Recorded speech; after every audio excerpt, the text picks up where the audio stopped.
Hey everyone, and welcome back to With Damilela.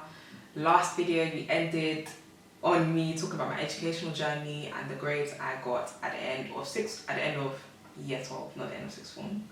So today we're going to carry on from there, and I'm going to specifically talk about my application to medicine in 2017, which was the first time I applied, and then I will talk about the second time I applied in 2017. So no, I applied in 2016 to start in 2017, and I'm also going to talk about me applying in 2017 to start in 2018. So I finished year 12 with 4 Bs, which was okay, like pretty average, but it just wasn't given what it needed to for medicine applications. So I had to really sit down and think hard about the universities that I thought would accept me with just 3 A's, and I think in 2017 that was really hard to come by, because I remember the grade boundaries being like A star, AA, so you needed 1 A star and 2 A's, and a lot of the universities wanted A star in like biology, chemistry, and my predicted grades weren't showing that I was going to get that basically. So I sat down in the summer after I got the grades, and I remember making a list of the universities that did medicine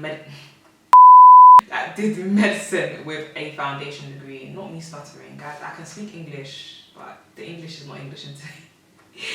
But yeah, I made the list of the universities that did medicine with a foundation degree, because I felt like that would be my best chance of getting into medicine in the UK.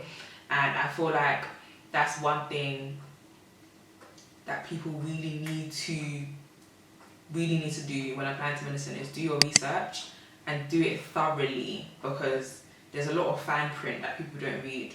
So for medicine in the UK, you have to obviously do UKCAT or UKCAT now. Back then it was UKCAT when I did it. So I remember I did this in the summer, and I actually got a bursary for this. Guys, no, I really used to sit down and do my research, because I remember it was like £60 I think, or £80, and I was just thinking I can't afford that. I wasn't working, so I was just like, how am I going to pay for this? So yeah, I ended up getting bursary for it, and I managed to do it in summer just before applying to medicine. So I did my UKCAT, and the mark that I got was very average. It just wasn't given what it needed to, and I just thought, what the hell, like my AS grades are trash, and my UKCAT score is trash as well. But then again, when I think back, in hindsight, I really didn't do that much prep.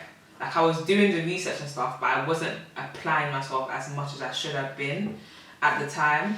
So that really came back to bite me in the ass. So did UKCAT, had my AS grades, then it was time to apply. And I just thought, this application is not going to be as strong as I thought it would be, and as I need it to be. So applying to medicine in the foundation year is the best bet for me. And I think at that time I was like, okay, cool. I'm going to apply to University of East Anglia and Southampton. I think Southampton did BMM6 or something like that, BM6. And the other university that stood out to me as well was King's College, because they had the extended medical degree program, and you had to come from, so for King's College in Southampton, I believe it was the similar requirements. So you had to have come from a low income family, a socially deprived area, there was something else. Oh, and you also could not have gone to a selective state school. So I had gone to non-selective state school throughout my whole educational life, so that worked in my favour. So I was lucky. And when I saw the King's one, and then subsequently saw the Southampton one, I was like, oh. And like, okay, there's a way to get into medicine for people like me that are not really, that you don't really have the A stars and the straight A's at all times. So that really helped boost my confidence. So I applied to those universities, and I remember I applied to Leicester as well, because I had heard about Leicester and I heard about Midlands, and I wanted to be up there living my best life. But at the same time, I was okay with not going to the Midlands, because I wanted to focus on actually becoming a doctor at the same time, and I didn't want to get too lost in the sauce. So I was okay with staying in London. And I applied to Leicester because at the time, I don't know if Leicester still do it, they were giving you a free iPad in your first year. So I was just like, of course I want the free iPad, I'm going to apply there even though I know I'm not going to get in. So I remember my personal statement being written up. My personal statement was so strong. It had to be strong because my UKCAT and my grades weren't the best. So I needed the personal statement to really, really speak to me, and I just needed them to be like, okay, this girl sounds like she knows what she's talking about. She knows why she's interested in medicine. So we're going to let her interview. And for medicine in the UK, or probably for most places as well, you have to interview before they give you a space. There's no way you'll be getting onto a medicine course without interviewing first. So I applied to those universities. I sent off my personal statement, but it was such a hassle getting my personal statement done through that sixth form. I swear that sixth form tried to kill me. They actually tried to kill me whilst I was applying for medicine. It's like they hated the fact that a black person was trying to do medicine. There were other black people that applied to medicine actually, and I feel like because they had the sparkling grades and the best personal statement, and that that kind of propelled them in terms of like, I feel like they got more help than me. I don't know, they may beg to differ, but I just felt like I was always kind of pushed aside in terms of my application. Like no one really sat down or helped me that much. I had to kind of like run out for the help myself, and it was so annoying because I actually went to that sixth form to put myself in a better position to apply to medicine. Like it's not like I went there for no reason. I actually went there for a reason, and they weren't trying to help me with my application, so that kind of hurt. I only had a select amount of teachers who I felt like, as I mentioned in other video, who I felt like cared about my existence and actually cared about what I wanted to do in the future. So that actually, applying to medicine was actually a tough time, and I know you guys that are applying to medicine now, or people that have applied, will know how tough that period is, because it is such a short period of time from when you start school in September to applying to medicine before the deadline, which is October 15th. Anywho, I've started rambling. Anywho, I remember eventually getting my personal statement to the standard it needed to be after grovelling for the person at the school who was in charge of reading personal statements and making sure they were up to a high enough standard to get put in your UKCAT application. So I had finally gotten her to read it, and we finally got to a point where we both liked what I had written and agreed to me uploading it. So I sent my application off on time. I didn't miss the deadline, and after that it was just a waiting game. So everyone was just kind of perplexed and worried, I guess, because that waiting period, it feels like the longest moment in your life, especially when this is what you've been working towards for a long period of time. So I remember December came and I had nothing. Actually, no, December came and I had like 2 rejections. I remember East Anglia and Southampton rejected me, and I was just like, oh, like the reality of applying to medicine is hitting. I got the rejections, and I was just like,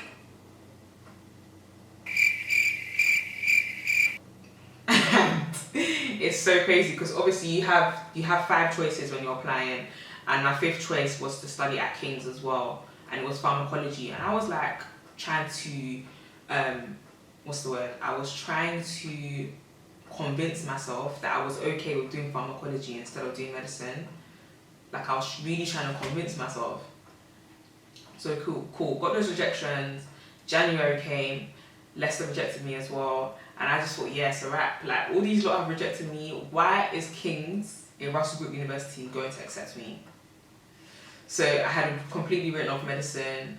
And then I think it was early February of 2017, and I saw King's email you, and they told you to check their application portal. And I checked it, and I see, oh, like, congratulations, you've been offered an interview. And I was just like, me. I was actually so happy, I was so elated, I couldn't really believe it, but I was just like, okay, cool.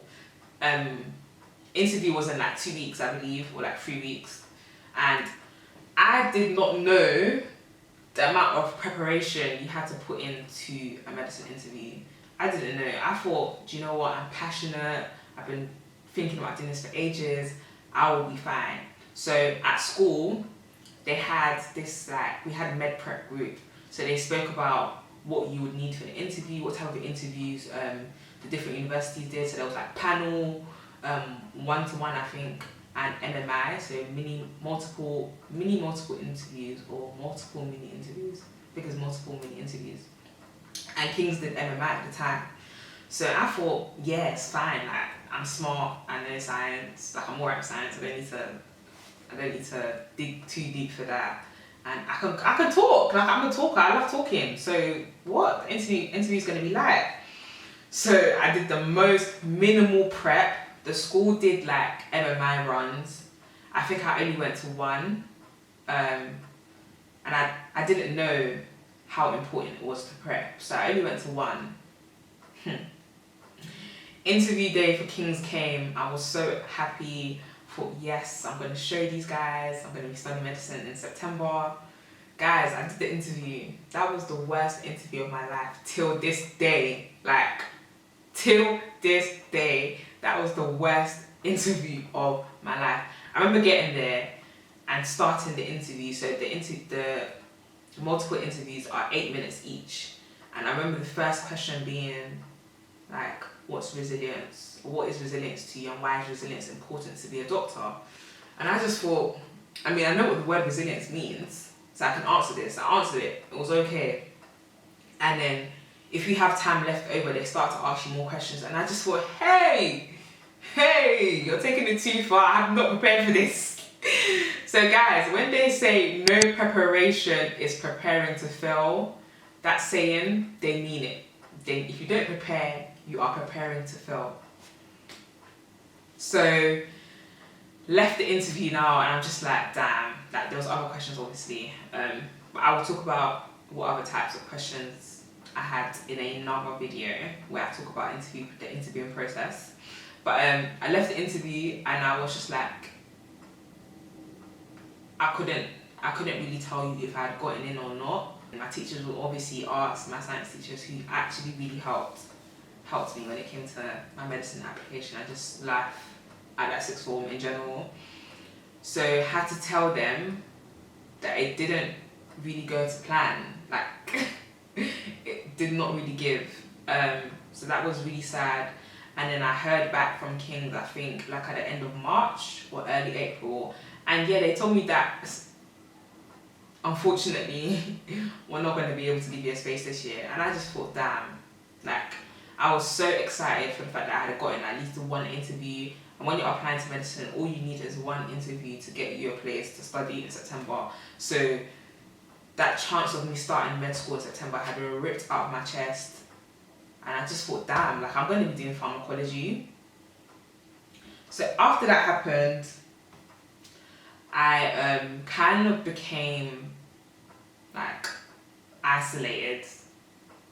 Studying really didn't matter to me anymore because me getting into medicine wasn't happening that year. So I was just thought, I kind of went into like a depressive spiral, I'm not gonna lie. It wasn't a good end to year 13. I remember I stopped going to sixth form. My teacher ended up calling my mum. My mum was just like, is everything okay? Like, what's going on? Like, talk to me. And I was just like, don't worry about it. Like, I'm cool. I'm just trying to get through. I'm just studying. Like, I'm just revising, even though I wasn't going to school to learn anything. Anyways,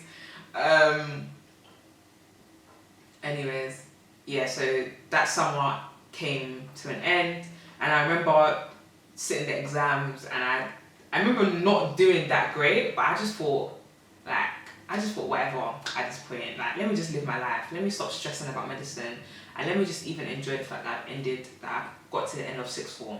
So I remember going on holiday with my girls at the time. That was so fun. I went to Portugal. That was the first holiday I've gone on alone, so with no family, just the girls, and that was really fun. I had time to take my mind off medicine and just the whole application process, which was so traumatic. So that was cool. And then I remember results day came, and I just knew that the grades that I was going to get weren't going to be great, but I did not know they would be as bad as they were. So results day came, Everyone's opening their letter. So I've opened my letter now, guys. The grades were going down the alphabet. I got B, C, D. So I remember I got a B in government and politics, and I got a C in chemistry, and I got a D in biology. When I say biology was my arch nemesis in sixth form, I hated that subject. Like, I loved the concept of biology, but actually getting it down on paper for me was really, really hard. And I loved chemistry. So for me to see a C in chemistry when I got in a B the year before, I just thought, wow. Guys, like, I just started crying. I remember it was so, so bad. Like, I had literally spent the whole day crying. And at that point, I had started working. So I started working at M&S, and I remember I had to go to work that day as well. So I was crying, and I also was deep in that I have to go to work. But the worst part of that day was me figuring out how I was going to tell my mum, like, traditional Yoruba mum, how am I going to tell her that I got B, C, D? I was actually so rattled. I was so rattled. And I think I'd gotten into pharmacology at King's. Or maybe I hadn't. Yeah, I don't think I got in, actually. I think you needed like 3 Bs at the time, and BCD wasn't given that. So I didn't get in. So I had no university, I had nowhere to go. And I didn't want to go to university through clearing. Like, guys, I was crying my heart out, and I still had pride. I still said there's no way in hell, like, this isn't my destiny. I know what I'm capable of. But anyways, a positive from that day, I feel like that is the first day where I really encountered God. Like, I'd been going to church throughout my childhood, up till that age anyway. But I feel like that was the first time where I really encountered God. Like, I remember crying and my teachers consoling me, and something in my head just told me, like, Dami, you're not going to university this year. Something in my head was like, you are not going to university this year. It's not by force. You're not going. You're going to do medicine, but you're not going this year, and you're going to reapply to medicine. And I just thought, okay, by this time my tears had stopped, and I'd gone with my teacher to the classroom where it was quiet and I could just think. And I just thought, okay, cool. I got into King's the last time, so I can definitely get in again. Like, in terms of getting an interview, I got one last time, so I can definitely get one again. And I remember my teacher was really, like, encouraging me. She just really believed in me. She was like, Dami, just go for it. You don't have to go to university this year. You can take a gap year. And I just thought, yeah, like, I can. But I was just thinking, how am I going to tell my mum all of this? How am I going to tell my mum all of this? Like, that woman is going to kill me. So I remember telling my auntie to call my mum. Yeah, it's crazy. I remember telling my auntie to call my mum. And when that happened, obviously my mum knew that, yeah, it wasn't good news. But God, when I say God is good, God is amazing. Like, everything works for a reason. Everything happens for a reason. Even the worst things, they all happen for a reason. That day my mum was travelling abroad, so she wasn't going to be at home for long anyway, and I had to go to work, so I wasn't going to see her. So that kind of dealt with not having to physically deal with my mum. So that just made it a bit easier. And my dad was very supportive when I told him I wanted to take a gap year. And my dad was just like, if you have a plan and you feel like you can implement it and we can support you, we will do that. So my dad had to just, console my mum as well, and just say, like, you have to trust her this once. Like, I had done the education thing, I feel like, kind of alone anyway. My mum trusted me because she knew that I liked school, so she trusted me to do well. So it was only at this point in time I felt like I had failed her in that sense. Crazy. But yeah, my dad, shout out to my dad. My dad really consoled my mum, and he encouraged me at the same time. And it was just like, things like this happen all the time. You have a plan, so don't feel too down and out about it. So I was like, okay, cool. Like, let me figure out how I'm going to make my application for next year stronger than it was for this year, and ensure that I actually smashed the interview. So, results day has gone past now. I think early September I've applied to do UKCAT again, because you have to do that, there's no way around it. I've applied to do it early September, and I've started rewriting my personal statement as well. And I'm working at the same time as doing this, guys. Guys, when I say my brain was switched on, like there was no room for error. That when I say that year 13 retake year, so year 13 2.0, I was on point. Like when I say discipline was, discipline was my heart. Like there was no room for error. I was making sure I was doing what I needed to do, because I wasn't gonna, I was not gonna allow there to be any room for me to not get into medicine again. So I remember asking my sixth form if I could come back to the sixth form to do some classes, not attend all the classes because I know they wouldn't really have space for me, but just to do some. And the sixth form basically said, nah, you can't come back. If you want to sit the exams here, you have to do it externally. So that meant that the school wasn't going to pay for it. I had to pay for it, and I wouldn't be able to attend lessons at the school. So I just thought, yay! How am I going to do this? How am I actually going to do this? But I didn't let it get to me that much. So I was just like, okay, cool, whatever. I expected it because it wasn't like they were trying to help me in the first place. So what can you really expect from them? I decided to sit my exams externally, and I was like, okay, cool. If the school is not going to help me with lessons, I'm just going to find a tutor that I can go to 4 to 6 hours a week. Like, I know that I'll be able to teach myself most of the things. Year 12 wasn't bad. Year 13 is the one that I kind of need to work on. And the only thing that made that whole process a bit daunting was the fact that A-levels had been made linear when I had done year 13 the first time. So that meant you were sitting year 12 and year 13 simultaneously, like you were sitting it together. You didn't really have time to do your AS and then do A2. You had to sit AS and A2 together. So I had to revise year 12 and I had to revise year 13 content for one exam in 2018. Guys, when I say I was going through it, like it was such a big task for me to decide that I'm going to take a gap year and retake at the same time. So, you know, medicine in the UK is very elitist, so there were a lot of universities were not allowing for retakes. You had to have gotten all of your grades in one sitting. So what university comes to save the day again? King's College, London. When I say I'm actually very grateful to this university, I'm so grateful, like so grateful, because without them, I feel like I probably would have given up on my dream of studying medicine.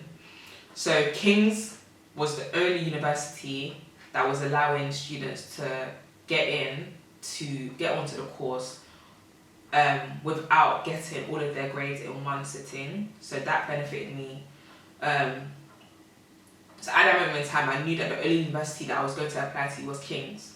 So I only applied to two universities in my second application cycle, which was in 2017 for the academic year, beginning in 2018. So guys, I literally applied to two universities. One of them was medicine and the other was pharmacology again, I think. I just thought, if all goes to hell, like if it doesn't go how I planned it to, then I'm gonna be okay with doing pharmacology, or I'll figure out something else. Like, let me not kill myself for medicine. Like, this is what I want to do, but if it's not meant to happen now, it will happen down the line another time. So, done my personal statement again. I was really happy with it. I felt like my personal statement in 2 years they were really strong. I feel like probably the main reason why I even got into King's. I think King's was very personal statement based anyway. You had to have a really strong personal statement in order to get into King's, I believe, at that time. I'm not sure what it's like now. So, personal statement was good. UKCAT was average once again. I had to convince my teachers from the year before, to show that I was capable of achieving 2 A's. Oh no, sorry, an A and a B for the next year, because the entry requirements for King's was ABB, or AAB, I think. Yeah, it was AAB. And I already had 1B. So I just needed my teachers to give me the 2 A's for my predicted grades. And obviously I had to do a lot of convincing. I was just like, guys, like, this is what I'm doing. I'm paying for tuition. I do believe that I'm going to achieve 2 A's because there's a newfound passion for me getting into medicine.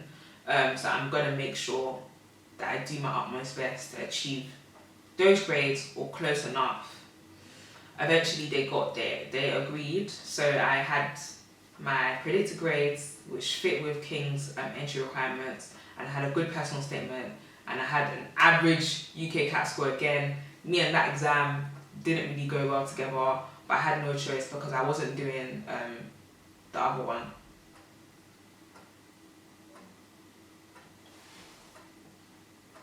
Oh my god, I can't remember the Oxbridge exams. There's an entry exam you have to do to go to Oxbridge and Imperial, I believe, and I can't remember what it's called. Anyways, yeah, I wasn't doing that, so I had no choice, but I had to do UKCAT. So I was ready to apply again for medicine in 2018, and I just thought that, like, anyways, I just thought at the end of the day, God has said this is what I'm doing, so I'm just doing what God has said, and whatever is meant to be will be. So I did it, and guys, I was studying, going to work, and then at the same time I got a job as a healthcare assistant just to boost my experience and to kind of encourage me, like, is this what you really want to do? Do you really want to go into healthcare? So I did all of that. Eventually got to a point where I had to stop working. So I was lucky because my mum and dad were paying for my tuition as well. So all three of us split the costs. So when I say I was blessed, guys, it was hard, but I was doing what I needed to get to where I wanted to get to. So I remember applying, sent my application off, everything was good. I had no issues, it was easy. King's got back to me immediately, like I'd gotten into pharmacology, no issues. And then I had to wait. So December came, heard nothing. It was no rejections. So no news is good news. So I heard nothing at that point. And in early January, I think, or late January, King's got back to me. They told you to log into your portal. So I'm logged in and I see congratulations. I'm like, yes, I knew I could get in the second time. I knew I could get interviewed the second time. I knew it, so I was happy. I wasn't surprised because I knew I was going to get an interview because my application was as strong as it was the last time, and even better. So got the interview. I was like, okay, this is where I mess up. This was the mess up last time. It can't happen again. So I made sure I prepared for interview. And at that time, I had joined a few. I think it was Melanin Medics that I joined, and I knew someone who had actually gotten into medicine at that point from a church that I used to go to in the past. So I got in contact with her, and she was willing and happy to help me do a medicine mock medicine interview, and Melanin Medics did it at the time as well, I believe. I think it was them. So I did the mock interviews with Melanin Medics and a church member, sorry. So those was good, and it helped me really put into perspective what I needed to say at the interview and what a good interview looks like. So I was well prepared going into this interview. Got to King's, interviewed in Feb like the last time as well. Interview was really good, I was really confident. I felt like I aced it, I was really happy. So after the interview, I just focused on exams and exam prep and my exam technique, and just learning content. I was okay for learning content, but I think where I really suffered was my exam technique. It was not strong. It was just all over the place, especially after taking the hit of not getting into medicine the year before. So I focused on that. Then March came and I got a conditional offer from King's College London, and I was just like, wow, like. And then at that moment in time as well, mum was just like, okay, cool, this girl knows what she's on. So she was actually on board with me taking a gap year. At that moment in time, there was nothing she could do anyway, plus she was supporting me with tuition. So my mum was excited, my dad was excited, everyone was like, congratulations. It was just so nice for your vision to finally come into fruition. Like, no one really understood why I was taking the gap year initially, but I was making sure, I basically stood my ground. Seeing your vision come into fruition was so crazy, because at the moment when I got my grades at the end of year 13, I felt like I was being pushed to go to university and I didn't want to.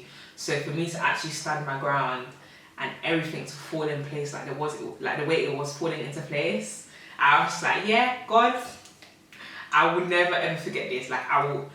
Before that, I was indebted to God anyway. But after that, I was like, I'm forever indebted to God. Like I'm forever grateful, and I will never forget that everything has happened how you said it would happen. So all I had to do was get the grades that I needed. So I was doing past papers, guys, like from morning to night. I had stopped working at that point, so I wasn't working anymore. I was just studying every day. Like every blessed day I was studying. So I remember exams came, and I did the exams, and I was like, this is beautiful. Every question I was getting, I was like, yes, I know this. Answering it well. Biology was the one that I was just like, I'm not really sure if I'm answering, but I'm doing it the way that I remember after I've perfected my exam technique. Chemistry was chef's kiss. Chemistry, I could, like, at that time, I could do it in my sleep. I'm not sure if I would still be able to do chemistry in my sleep right now. But yeah, chemistry was amazing. Like I knew I'd gotten an A in chemistry. Biology, I was thinking, oh, maybe I've gotten a B. I don't think I've gotten a C, but I don't think I've gotten an A either. So, did exams, was just chilling. My mum was even like, oh, like you and your brother can go to America this year, you guys could just relax. My younger brother was starting university in September that year as well. So yeah, we went to America, and then it was time for us. We went late June, early July, and we came back in the middle of August for results day. So results day came, and my mum was just like to me, she gave me the nicest speech I've ever gotten from her. I've ever got from her, like up till now. She was just basically like, I'm so proud of you. You really showed me that you really mean what you say when you say it. So even if you don't get into medicine, I'm still so proud of you. Like I remember it was just such a nice morning. I remember getting on the bus to go to sixth form to collect my results. And mum was just so proud of me. Like I was so happy. Like I feel like at that age, my mum being proud of me was like one of the most important things. So not getting into medicine the first time, or not getting to university at all, the universities that I chose the first time really hit me, because I just felt like, oh my God, like I'm such a failure. And that's what I felt like to my mum at that time. So for mum to say everything that she was saying and saying that she's going to support me regardless if I get in or not, I was just like, yeah, like I'm even cool. Whatever happens, I'm cool, because I've done what I said I'm going to do, and I've done it to the best that I could have ever done it. So on my way to school now, and I'm at the train station that people normally get off to walk to school. Then I'm seeing an email notification, UKCAT, like log in, like there's been an update. And I've logged in and I just see, congratulations, you got unconditional offer to study medicine at King's College London. I was just like, God, you are good. Like when I say God is faithful, when you're doing what you need to do, God is so faithful. Like if it's his desire for you, it will be done. Like you just have to trust the process. The faith that I had that year was so crazy. It wasn't like mustard seed faith. Like I had football stadium type of faith. Like I knew it was gonna work to whatever God had planned for me. Like I knew it was gonna come. It was gonna work in my favor basically. Whatever happened was what was meant to happen. So I saw I'd gotten in. I remember calling my mum. I was crying, guys. I was crying on the bus, like tears of joy. Some woman that was sitting next to me was looking at me. She was like, "Are you okay? Like, do you need some tissue?" And I was just like, "Nah." Like I found out I just got into med school. I'm good, sis. Like I'm good. So I walked into school crying tears of joy. I remember my teachers saw me. They were like, "Oh my God, we've seen your grades. We are so happy. We are so proud of you." Then the silly witch, that's what I'm gonna call her, that was like to me in careers fair, don't apply to medicine, had the same audacity to ask me to take a picture. You know when you take a picture of your grades, and then they post it on their board or whatever. So she asked me to take a picture. I was just like, do you know what? I'm in such a good mood. I'm not even gonna write you off. Let me take the picture because I'm so proud of myself. So yeah, guys, I ended up getting 2 A's. And I got into medicine at King's College London, so that's kind of like my journey of how I got in. So yeah, it was a very rough journey, but we made it. And I can't believe like I'm 4 years down the line. And as well, I will also add, people might be looking at me like crazy because I remember when I introduced my channel, I was like, I'm a 4th year medical student. So I'm a 4th year at King's College, but I'm technically a 3rd year student. So how the extended medical degree program works, it essentially slows down your progression in medicine. So it makes it easier for you to digest the content rather than you doing a traditional stage 1, year 1 type of vibe, because stage 1 is intense. So stage 1 is split into 2 years for me. So in that sense, I had year 1A and year 1B. Then year 2 was me joining the traditional cohort. So then I joined the year 2, the traditional year 2s. So they had only had 1 year 1, whilst I had 2 year 1s. So my first 2 years were beautiful. But anyways, guys, let me not even get into my journey at medical school just yet. I'm just going to round up this video. But yeah, so I remember getting the grades. I got 2 A's, called my mum was crying, I was crying, everyone was crying. Took that stupid picture for the school with my grades, and I remember just being in so much awe. Like I was in awe at how much God had done for me that year. Like I told everyone, I told my aunties, and they were just so happy. And I just feel like that was one of the turning points in my life. I felt like from that moment onwards, everyone knew that if I tell you I'm gonna do something, I'm gonna do it, and I'm gonna make sure I get it done. Like now, it might not happen when I say it's gonna happen, but it will happen eventually. And I feel like that's all that really matters. If you say you're gonna do something, just make sure you're doing the things that you need to do to ensure that you get it done. So I will round up this video by saying, guys, resilience in this life is a necessity, not even only for medicine, just life in general, because you're always going to have obstacles and you need to be able to get over those obstacles and keep it stepping. And I feel like one thing that I've always lived by is to keep it moving. Like I'm always going to continue, even if it means like leaving this job, get a new job. Not leaving my career, but if I was to leave my career, I'll start something else. Like, just keep on going. Don't let the bad moments get you down to the point where you're now stagnant. Like, life continues, so you have to continue moving as well. That's one thing that period of my life really, really taught me. So guys, thank you for listening, and I know it's been a very long video, and I really appreciate if you made it to the end. But thank you so much for listening. If you're interested in seeing more content from me, please subscribe and hit the bell so you're notified when I drop a new video. And please like the video if you liked the video, and also please share. But thank you for listening, guys.